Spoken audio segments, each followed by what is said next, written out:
Ito ang balita ngayon, viral at pinag-uusapan ngayon sa mundo ng social media. Ang di umano'y balita, matapos pigilang magsalita, patahimikin, hinarang at tinanggal pa sa pwesto bilang Vice Chairperson ng committee ang Sagip Party List Representative na si Congressman Rodante Marcoleta ay tila pumalag na at nagsalita na ang INC at mga miyembro na tila dismayado sa ginawang tila panggigipit ngayon ng Kongreso. Pero bago ang lahat, kung bago ka pa lamang sa aming channel, please huwag kalimutang mag-like, subscribe at i-click ang notification bell para mas maging updated ka pa lalo sa lahat pa ng bagong video na i-upload namin. At eto na nga mga kababayan, tila mukhang hindi na nga makakayanan pa ng mga pamunuan ng Iglesia ni Cristo ang umano'y mga ginagawang kabulastugan ng mga mambabatas sa Kongreso at panggigipit kay Sagip Party List Representative Rodante Marcoleta matapos nilang patahimikin, hinarang, tinanggal sa committee at pinigilang magsalita sa plenary debates ng proposed 6.3 trillion national budget para sa taong 2025. Ayon pa sa inilabas na pahayag online ng ilang mga miyembro ng Iglesia ni Cristo o INC, ay tila walang utang na loob ang Pangulo at ang kanyang administrasyon ngayon. INC po kami, hindi na kami nakapagtiis pa, kaya ngayon magsasalita na kami sa publiko. Sobra na talaga ang ginagawang panggigipit nila kay Kong Marcoleta. Hindi na talaga makatao ang ginagawa ng mga mambabatas, laro pa sa sikat ng araw na pera-pera na lang talaga lahat dyan sa Kongreso. Kung hindi ka nila kaalyado, ay babalikan ka talaga at iipitin ka para lang makuha ang gusto nila. Kaya ngayon, kaming mga taga-INC ay tatandaan namin ang lahat na ginagawa ninyong mga kabulastugan dyan sa Kongreso. Hindi naman kayo dyan forever sa posisyon na yan. Kukupas din kayo dyan. Kaya maraming salamat Kong Marcoleta. Ikaw lang talaga ang nag-iisang may tapang na humarap sa mga buayang ganid sa pera at kapangyarihan. Kaming mga INC member ay tahimik lang at nagmamasi. Grabe na talaga ang panggigipit nila kay Marcoleta dahil lang ba kinontra sila at di makaporma sa kanilang mga hearing dahil si Marcoleta lang ang nag-iisang congressman na may paninindigan at hindi nasisilaw sa pera. Wala na talaga to sa hulog si Tamba. Hindi pa nakontento sa pera. Pinatalsik at tinanggal pa talaga si Kong Marcoleta sa committee. Iba na talaga tong Kongreso. Pag hindi kaalyado, tanggal agad. Tatandaan namin lahat ng mga INC ang ginagawa niyong panggugupit at pagnanakaw ng pera ng taong bayan dyan sa Kongreso. May hangganan din ang lahat ng yan. Anko, matatandaan ng 2016 ay binuhat siya ng Iglesia ni Cristo bilang Vice Presidente ni dating Pangulong Duterte at maging itong nasabing 2022 election ay binuhat din siya ng Iglesia ni Cristo dahil nga number 1 sa mga iglesia ang nasabing unity o pagkakaisa na siyang naging plataforma naman ni Vice President Sara Duterte at ng Pangulong Marcos Jr. nung kasagsagan pa ng eleksyon 2022. Ayon pa sa marami sa ating mga kababayan at INC member na bakit tila binabastos umano ng Marcos administration at ng ilang mga mambabatas itong si Congressman Marcoleta. Ayon pa sa mga taga-INC at marami sa ating mga kababayan ay tila hindi ito katanggap-tanggap. Kaya naman ngayon, matapos ang panggigipit at pagtanggal nila kay Kong Marcoleta ay nagkasundo na ng lubusan at nag-usap pa at sabay humarap sa plenary debate ng Kongreso sina Congressman Rodante Marcoleta at Vice President Sara Duterte dahil nga pareho sila ng pinaglalaban at para sa tama, di gaya di umano ng mga buayang mambabatas sa Kongreso na para lang sa pera ang pinaglalaban at ganid pa sa kapangyarihan. Kaya hindi naman mapigilan na magbigay ng kanilang hinaing at komento online ang well-known and veteran political commentator. Ayon pa sa kanilang post online, nagdrama pa talaga sila about transparency and accountability na kesyo kailangang tanungin si BP tungkol sa mga notices of disallowance as if OBP lang ang may NOD. Kaya ayan tuloy nung pinatawag ni Kong Marcoleta ang ibang mga opisyal na may NOD rin. Biglang naalala ni Kong Chua na hindi na pala member yung representante ng Sagip Party List at di pwede pwedeng mag-utos sa committee. Pag vice chairman ka, member ka rin ng committee. Alangan naman yung vice chair, nagmamando sa mga miyembro pag wala yung chair. Tapos di naman siya member. Pero pwede kang member kahit di ka vice chair. Kaya Chairman Chua, conclusion that Kong Marcoleta's removal as vice chair automatically remove him as a member of the committee is not logical. Lalo na wala namang nakalagay o binanggit sa desisyon sa pagpapatanggal kay Marcoleta bilang vice chair na natanggal din siya as a member. #we deserve better. Di pinagsalita si Marcoleta sa plenary. Ngayon, inalsa ng posisyon sa isang committee. Unquote. In my analysis mga lords, gagawin lahat ng administrasyon ngayon na manalo yung kanilang mga manok sa 2025 midterm election. Kasi it will make them or break them. Sa totoo lang. Kaya mapagmatsyag tayo mga lords. Kasi pansinin nyo, di ba? They are doing everything na. Ayuda dito, ayuda doon. Pa-job forms dito, pa-job forms doon. Pansinin mo na lang yan si Abalos. Di ba? Si Abalos, grabe, papogi. Kasi tatakbo pala siya as senador. If I'm not mistaken. Di ba? So, kita-kita mo na eh. No? Kumbaga, nagpapaamoy, nagpapapogi, no? Kumbaga, they will do everything para manalo ang kanilang mga manok sa 2025. Or manalo ang senatorial candidates ng Administrasyong Marcos. Kasi ang laking sampal niyan pag hindi Marcos administration ang mananalo sa senatorial race, no? What if ang mananalo ay ang Team Duterte, Team VP Inday, ay malaking sampal talaga yan. Kaya they will do everything. Alam mo naman, kilala naman natin yung administrasyon ngayon, di ba? Masyadong insecure, di ba? Masyadong parang competition sila eh. No? Kumbaga talagang nakikipag-compete sila. Pansinin mo, di ba? Ngayon, namumulitika na sila. Pati si VP Inday Sara na hindi naman tatakbo sa 2025. Talaga pinupolitika talaga nila, no? They will do everything para ma-remain sila sa power, di ba? At para manatili sila dyan. Pero, people of the Philippines, mga lords, sa lahat ng mga followers ko, supporters ko, at sa lahat ng naniniwala sa Duterte leadership, alam na natin kung ano ang gagawin. It's about time. Kung nadismaya ka, di ba? It's about time na. It's payback time. Makakaganti lang talaga tayo sa eleksyon. Sa eleksyon lang talaga tayo makakaganti. So ipakita natin yung buong puwersa natin. Even ako, I will use my page, 'di ba? Yung mga followers ko, 'di ba? I will do everything para matulungan ang Team Duterte. No, kung sino man ang i-endorse ni Tatay Digong at VP Inday Sara na manalo talaga, no, ang Team Duterte this 2025 election. Kasi mga lords, if gusto nating makabalik ang mga Duterte sa 2028, kailangan sa 2025 pa lang solid na, di ba? Yung mga kapartido talaga ng mga Duterte ang papasok sa 2025 para sure win yan sa 2028.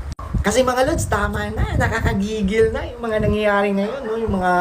Yung mga papogi nila ngayon. So it's about time. Bawi tayo sa 2025. Malaking factor ang 2025 mga lords para sa 2028. Maibalik natin at mailuklok natin ulit kahit sino man. Basta Duterte. 'Di ba? Sa pagiging pangulo ng Pilipinas.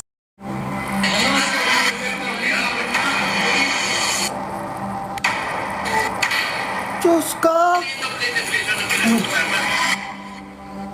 Sus! Inis na inis ka, Paduano? Inaano ka? Bakit na may mesikal na? Pahiya! Diba? Lalo na itong mga matatanda talaga yan. Sino yon? Si Abante, no? Hindi makaabante. Ngayon naman si Paduano, nang aano. Pikon na pikon, di ba? Relax lang, Paduano. Ha? Patunayan nyo lang yung mga gusto nyong patunayan. And papatunayan din ni Marcoleta, ni Kong Marcoleta, di ba? Sa palagay niyang tama. Ganun lang yun, di ba? Bakit namimisikal? Bakit ka pikon?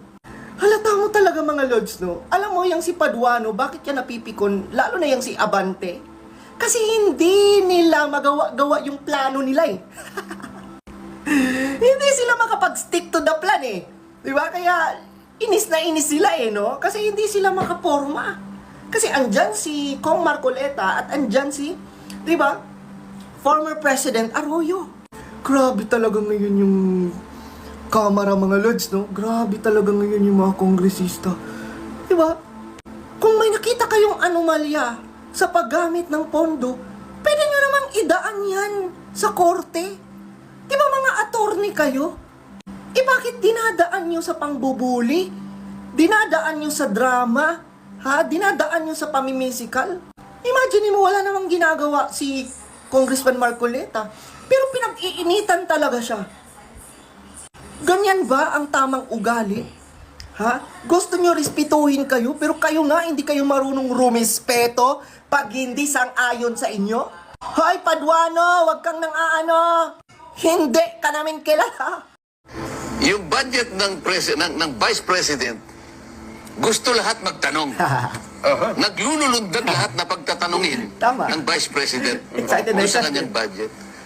Yung kabuuan ng budget, binabawalan kaming magtanong. Hindi mo ba nakita yung kabaligtunaan dito, Jen? Tama. Okay, kaya nga gusto ko magkomento ka kanina pa eh. Tama. Naisip mo ba? Saan nakabatay ang katwiran dito? Tama. Opisina ng Vice President, halos lahat Gusto magtanong.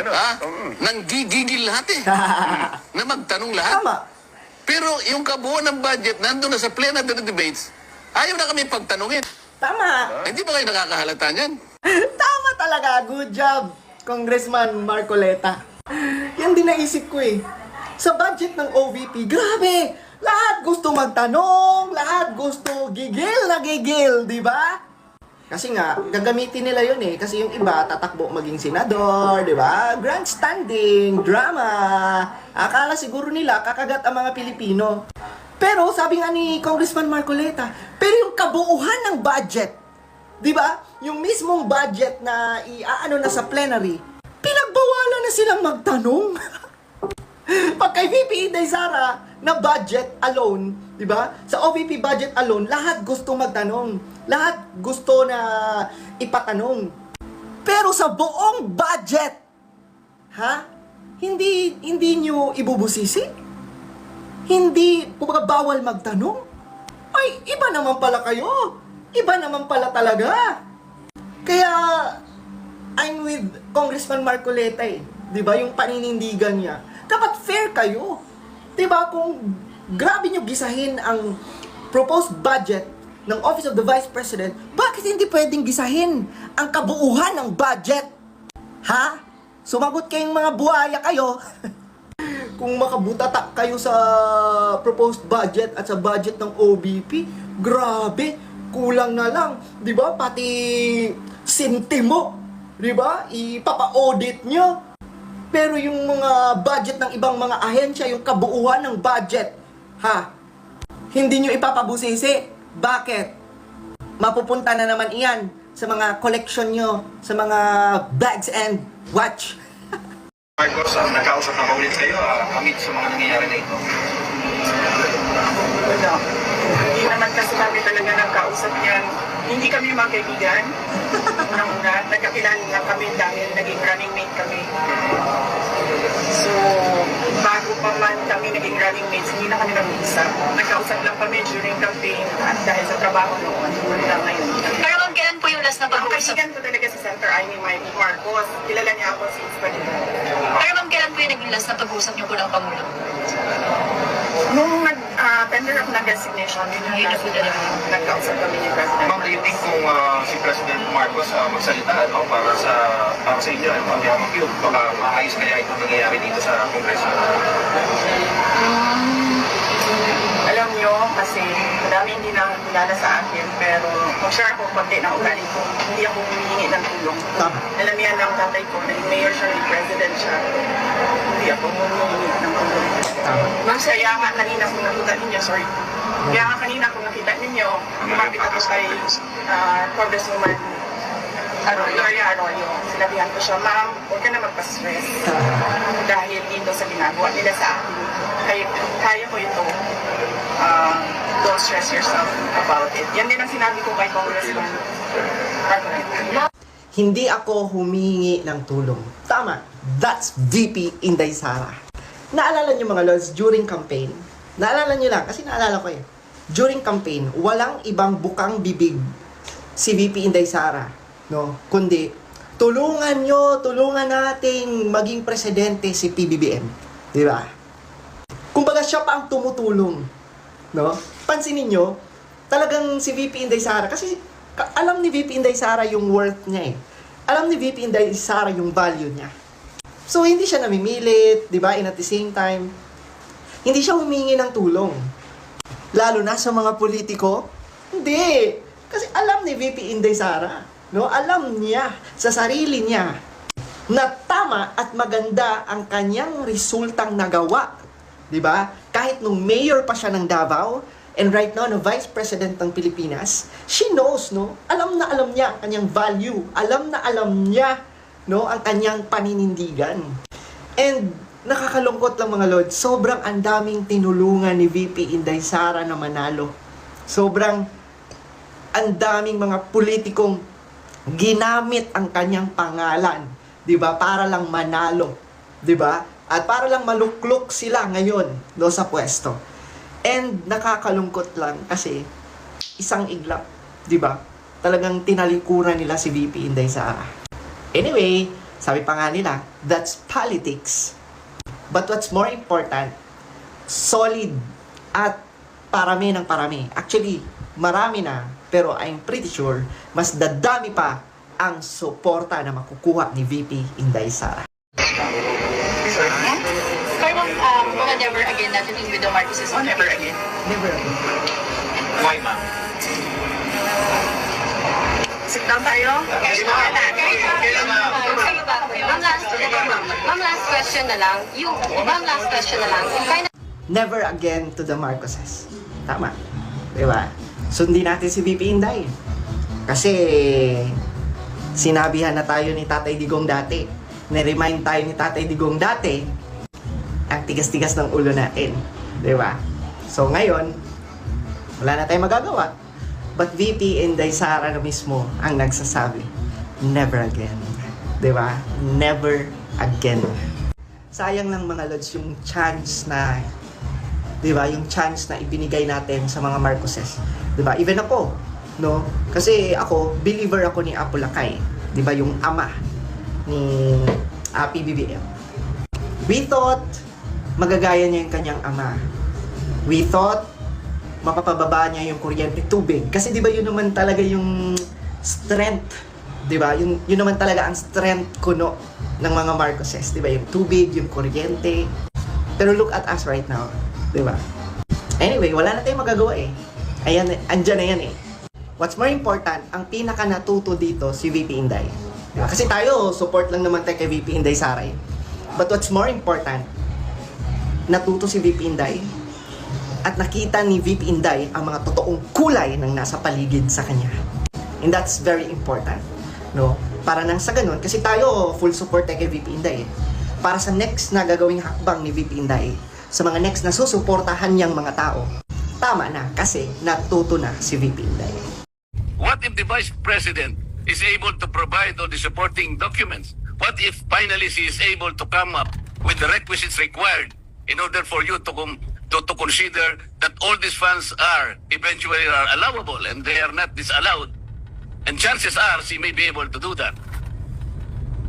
Hindi po final judgment ang notice of disallowance. You have been saying things for a while. Suko si Uncle. What? You have been rebuking this committee. You are saying that? We're not blaming the Vice President on this. Honorable Marcoleta, I ask the question. Blaming the right to suspend. 1 minute suspension is move to suspend. Suko si Uncle. Suko si Uncle, suko. Nasuka si Uncle Abante. Alam ko naman bakit ka naiinis Abante. Kasi hindi kayo makakapag-stick to the plan. Ha? Diba? Hindi nyo magagamit yung committee nyo kuno para magdrama at mamuliti ka. Kaya inis na inis kang uncle ka. Ha? High blood na high blood ka kasi ginigiba ni Kong Marcoleta ang mga plano nyo. Inis na inis si Uncle. Diba kasi, kita mo naman, hindi sila makaporma. Kasi, alam naman natin ano yung mga pinaggagawa nyo. Ginagawa nyo lang yan para, diba, para talagang makaisa at makaganti kay VP Inday Sara. Kasi nga, diba, butataha kayo. Kaya ang ginagawa nyo bago i-approve yung budget, gumagawa kayo ng mga hearing kuno, di ba? Para ano? Para i-save nyo ang inyong mga imahe at para baka mapaamo nyo at baka magsusunod-sunuran si VP Inday Sara sa inyo. Which is hindi iyon mangyayari. Kaya kayo ganyan, lalo na ikaw ang uncle ka. Kasi, natamaan lahat ng ego nyo, lalo ka ng abante ka. Kasi hindi mo mauoto sa VP Inday Sara. At tanong ko sa yung matanda ka, tanong ko sa yung uncle ka, sino ka ba? May I request the COMSEC to administer the oath of the invited guests and resource persons.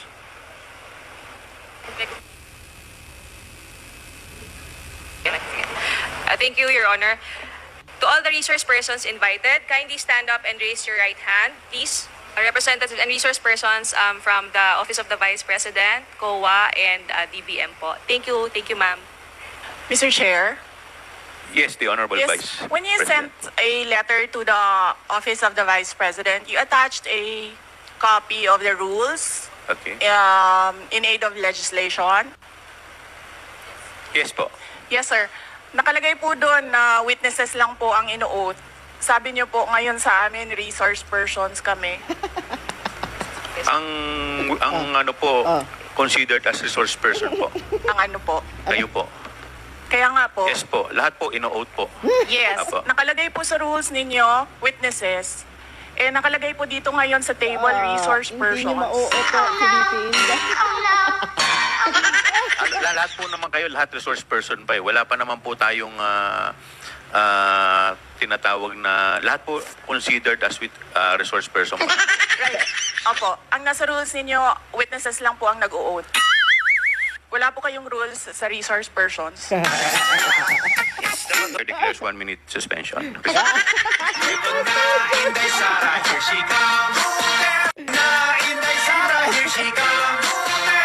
Meanwhile, few inches later. The Honorable Vice President is recognized. Thank you. May I request to leave the inquiry? Ma'am, pwede naman po, considering na hindi naman din po kayo naka-oath and alam naman po namin marami rin po kayong ginagawa. The Vice President is excused. Thank you. Thank you po, Thank you, ma'am. everyone. Good morning. Da. Ay naku, may pahiring-hiring na naman sila. Ini-invite na naman nila si VP Inday Sara. Diyos ko, sinasayang nyo lang ang oras ni VP Inday Sara sa mga walang kwenta. Grabe talaga, hahanap talaga sila ng paraan mga lods para gisahin si VP Inday. O ano kayo ngayon mga buhaya? Hindi nyo mapapasunod sa kamay at hindi nyo ma-oota si VP Inday Sara. Ha? Akala nyo talaga kayo ang pinakamataas na ranggo? For your information, si VP Inday Sara ang second highest public official sa Pilipinas. Tapos ginaganyan nyo? Nakatikim kayo.